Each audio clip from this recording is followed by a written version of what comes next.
Hi, so it's neck crank month. I like neck cranks, although they are nice and vicious. You have to be careful with them. What I'm going to do is show something that's it's almost too easy to do. So it's one of those neck cranks you've got to be careful with. No jerking on it, no being mean. Do it nice and slow, and only do it on the guys that you know what's coming.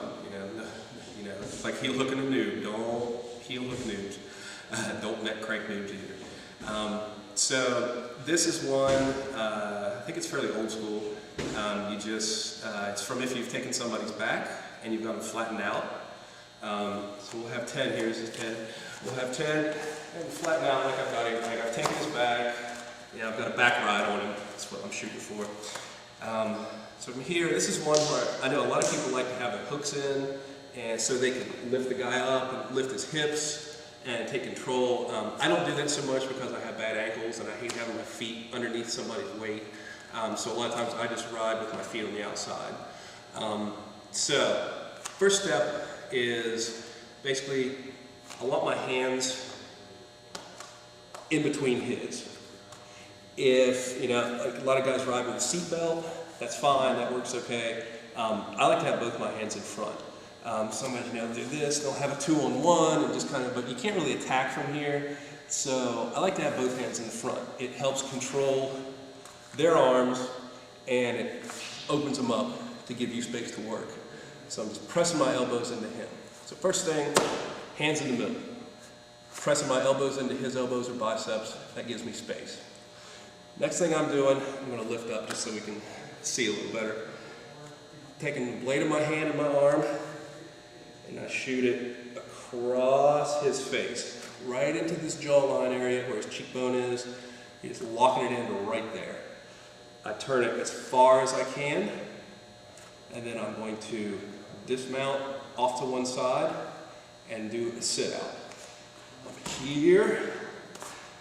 Now to finish, I just crank the rest of the way, and then I pull up to the ceiling. If I was being mean, and like I said, this is almost more of a neck breaker than it is a neck crank. If you do it nice and slow, it's a submission. If you do it fast and hard, it's a kill. I do a lot of Kali, so I like to teach my guys this in case there's a weapon involved. So one more time here. Here, got my elbows planted and tight to him so I'm controlling his arms. I shoot my hand across his face and get it as tight as I can to me. You can hug down on it, do whatever you need. Right here, I've got his head turned.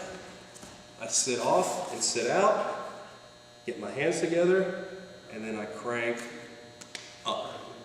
You see just a little bit of space. You take all the slack out of it by turning his head sideways, and you attack by pulling up.